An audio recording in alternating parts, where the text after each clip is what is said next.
que je suis concerné par Gethsémane. Faut-il mourir? Faut-il vivre? Que faut-il faire? Où allons-nous? On n'a plus de tête, on n'a plus de queue. Même la nation est secouée. Ceux qui sont nos responsables dorment à peine. On ne sait plus ce qu'il faut faire. Chacun réfléchit par la droite, par la gauche. Les idées flânent, ils planent, les idées tournent, la tête tourne. On se dit qu'est-ce qu'il faut? Quel danger va arriver encore demain? Quelle vague va nous trouver encore demain? Quel est le prochain coup que Satan nous prépare? La Côte d'Ivoire va-t-elle survivre? Le pays va-t-il vivre? Qu'est-ce que nous allons faire? Seigneur, qu'est-ce que tu nous réserves? Où es-tu? Ton silence nous détruit. Écoute, quand tu te tais, nous mourons. Quand tu ne dis rien, nous périssons. Et chacun cherche à s'accrocher à la volonté de Dieu. Pourquoi? Parce que la nécessité se présente. Il faille qu'il y ait la nécessité. Il faille qu'il y ait l'épreuve. Il faille que tu saches que pour que tu sois responsable, leader, que tu parviennes au dynamisme de l'esprit, à la maturité de l'esprit, tu as besoin d'être épuré pour que l'or soit fini. Gethsémane. Où est-ce que la Côte d'Ivoire va avec nous? Qui va être président de la République? C'est qui le gars que nous attendons? C'est qui? On s'oublie, on regarde l'autre côté. Ah! M. Gbagbo Laurent va être voté. Le président Guy Robert va être voté. M. Mel Theodore va être voté. Monsieur, je ne connais plus le reste. Dieu soit béni, soit voté. Il y a lui là qui va être voté. Et le débat couvre la nation. Et tout le monde est percuté. Et tout le monde se pose des questions. Et c'est des moments où on a oublié la réalité de Jésus de Nazareth. Et on a oublié qu'il y a un Dieu qui est là. Un Dieu auquel il faut s'intéresser. Un Dieu qui détient en lui la solution. Un Dieu qui est capable. Je vous demande encore une fois de plus, Ivoiriens. Je répéterai encore ce soir cette expression. Faites-moi un peu confiance au Dieu puissant, créateur du ciel et de la terre. Faites-lui confiance un tout petit peu. Faites-lui confiance dans une petite mesure. Car l'homme qui fait confiance en l'Éternel, celui-là ne sera jamais confus. J'ai vu Jérusalem bâtie à la montagne. J'ai vu Jérusalem bâtie au-dessus de la montagne. Afin que tu ailles détruire cette ville. C'est-à-dire pour que tu passes, tu rejoignes par la montagne de Sion pour aller casser Jérusalem là-haut. Israël se serait débrouillé pour te récupérer quelque part. Parce que la position de Jérusalem est stratégique. Parce que quelqu'un qui est là-haut, tu ne peux pas combattre contre lui. Quelqu'un qui est élevé par Dieu, tu ne peux jamais combattre contre lui. Quelqu'un qui est approuvé par Dieu, jamais tu ne peux réussir un combat contre lui. Quelqu'un qui est accepté par Dieu, jamais tu ne réussiras un combat contre lui. Un pays qui est désiré par Dieu, jamais Satan ne réussira quoi que ce soit contre lui. Une nation qui est réussie par Dieu, jamais Satan ne réussira quoi que ce soit contre elle. Voici pourquoi j'ai un souci dans mon esprit. Accepte Jésus, Côte d'Ivoire, et nul ne pourra aller contre toi. Accepte-le, tu as un tout petit pas à faire. Accepte-le et personne ne réussira quoi que ce soit contre toi. Jérusalem est bâtie sur la montagne de Sion. Soyez armés. Courez comme vous voulez. Mais vous serez un peu fatigués. Et en plus, quand vous prenez la montagne, vous avez encore la muraille de Néhémie à franchir. Une forteresse. Et Jérusalem est entourée de protection. Avec les geôliers à la tête. Vous pensez que Dieu n'est pas puissant? Vous pensez que Dieu n'est pas formidable? Vous pensez que le Dieu de Jésus de Nazareth, le Dieu que Jésus-Christ a prié sur la terre, le Dieu que je prêche, mon Jésus n'est pas capable? Vous croyez qu'il n'est pas du tout capable? Vacillez à vos activités, faites comme vous voulez, mais Dieu ne demeure pas moins Dieu, et Dieu ne se soucie de rien, et Dieu n'a pas de problème. C'est nous qui avons besoin de lui. Dans le jardin de Gethsémane, il réussit le combat. Il sort du jardin de Gethsémane, le centre de l'arrestation, le centre de la turbulence, le centre de la violence. Aujourd'hui, la Côte d'Ivoire est devenue un centre percuté, un centre de difficulté, un centre de violence. Gethsémane, Côte d'Ivoire, je te préviens. Qu'est-ce qui s'est passé ce jour-là? Hein? Il y a eu quoi? Ils sont venus l'arrêter. Le pauvre prosterné en train de prier. Il dit, l'heure est arrivée, levez-vous, vous dormez. L'homme qui m'arrête est devant la porte. Le temps du soutien, le temps du cri, le temps où l'âme désire un soutien. Tout le monde lâche ce pays. Tout le monde ne veut plus de la Côte d'Ivoire parce qu'aujourd'hui, on dit quelque chose. Elle est devenue quelque chose. Hier, tu étais un centre d'intérêt pays.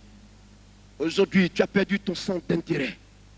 Hier, tu étais un centre de développement économique et social. Et tout le monde courait vers toi pour comprendre, savoir et avoir son intérêt. Tout le monde venait en ton sein pour savoir et prendre son argent, développer sa culture, implanter son entreprise. Et aujourd'hui, parce que tu es en difficulté, tu es abandonné.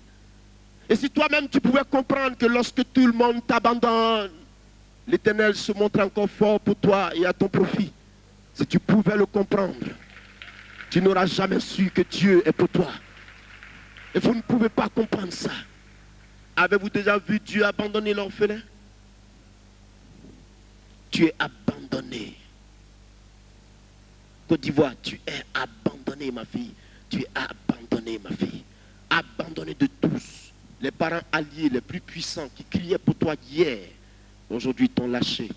Même la communauté internationale refuse de financer tes élections. Laissez-moi tousser. Kakou, continue ta vie.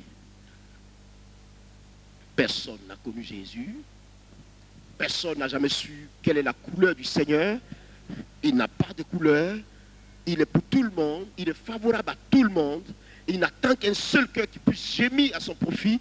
Et Dieu se lève pour se manifester. Êtes-vous sûr qu'on abandonne quelqu'un et Dieu se lève pour l'abandonner? Vous me permettez de rire un peu? Personne n'a connu Jésus. Vous ne l'avez pas encore connu. Vous avez vos pensées. Mais Dieu demeure Dieu. Et la pensée d'un homme ne pourra jamais, jamais transformer la puissance de Dieu. Jamais. Il ne conçut personne pour réaliser sa puissance. Il crée toutes choses basse à droite. Il a compté sur sa propre parole pour démontrer la puissance de son règne. Pour sortir de la tombe, il n'a eu besoin du secours de qui que ce soit. L'armée même qui a été mise devant, dans ce jardin, devant le tombeau. Cette armée qui était placée là sur Golgotha, devant le tombeau, pour veiller à ce qu'on ne vienne pas le sortir de là. Où était cette armée? L'ange est venu déplacer la roche sans que personne ne le voie. Dieu a-t-il besoin qu'un homme gémisse pour réaliser sa volonté? Dieu a-t-il besoin du comportement humain pour démontrer qu'il est Dieu? Dieu a-t-il besoin qu'on aille lui flanquer la tête pour savoir qu'il est Dieu? Dieu a-t-il besoin? Dieu a-t-il eu quelqu'un pour faire quoi que ce soit? Qui a été le conseiller de l'Éternel? Qui lui a appris ces choses afin qu'il vienne nous éduquer en retour? Il demeure Dieu, l'absolu, le véritable, le merveilleux. Avez-vous connu Dieu, vous? Vous n'avez pas connu le Seigneur? Vous ne l'avez pas connu, vous gémissez, vous ne vous intéressez pas à lui, chacun crie à tue-tête, chacun passe sans intérêt. Les banques vont se fermer, il n'y a plus d'argent. Hein? Mon compte est bloqué, mon ceci est ceci. Laisse-moi un peu ton compte, intéresse-toi à la puissance de Jésus-Christ. Il y a quelque chose pour toi, s'il te plaît. Dieu est-il un enfant? Laissez-moi vous filer la révélation de l'Esprit. Laissez-moi aller avec vous, avec l'Esprit de Dieu. Allons de l'autre côté ce soir, je dis frère, on va prier. Allons de l'autre côté. C'est ça le devoir qu'il faut accomplir. C'est ce qu'il faut faire. Gethsémani est le centre du combat. C'est maintenant que vous devez prendre conscience de la valeur du combat, du niveau du combat spirituel pour vous. Car la situation de la Côte d'Ivoire n'est pas humaine, elle est spirituelle. Elle est spirituelle. Votre pays a un problème spirituel. Il est confronté à une situation spirituelle. Il n'y a que spirituellement que cela doit se juger. Il n'y a que spirituellement que la solution peut venir.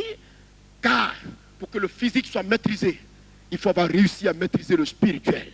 Or, si tu ne détiens pas le spirituel, ça veut dire que jamais tu ne réussiras quoi que ce soit. C'est pour cela que cette nation doit se montrer spirituelle.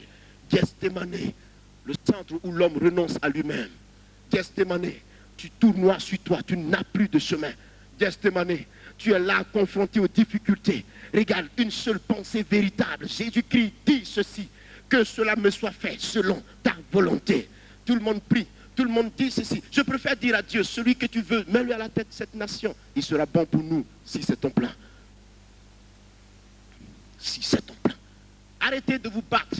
Nous sommes en face d'une situation qui nécessite le moyen spirituel aujourd'hui. Laissez-moi vous dire, je ne parle contre personne. Je suis prédicateur de l'évangile. Je vous enseigne la vérité, le salut vivant de Dieu. C'est celui-là que je vous enseigne.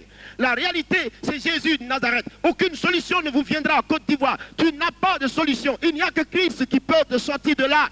Tu es là, tu as été lâché. Tes alliés t'ont abandonné. Tout le monde t'a abandonné. Où es-tu? Lève la tête. Ta famille t'a lâché parce que tu as accepté Jésus. Regarde à la montagne de Golgotha. Personne n'est plus ton secours. Écoute-moi. Ta vie chrétienne, tu la mènes seule dans ton petit coin. Mais lève la tête et regarde, regarde, regarde à la montagne. Il est crucifié pour toi. Je te le dirai toujours et je te le dirai toujours tant que mes forces seront là. Tu comprends? Tu m'entends, toi la Côte d'Ivoire, tu m'entends aujourd'hui? Ton Dieu gémit pour toi. Tu n'as pas le temps pour lui. Tu ne t'intéresses pas à lui. Tu es jeune, tu es vieux, tu as l'argent, tu as tout.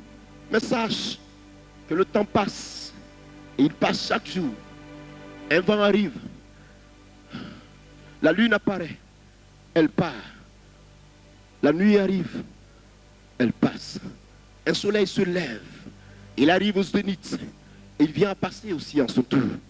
Et le jour donne naissance à une autre nuit. Et quand cette nuit va venir, qu'elle passera, une autre nuit viendra encore. Après un soleil nouveau. Et le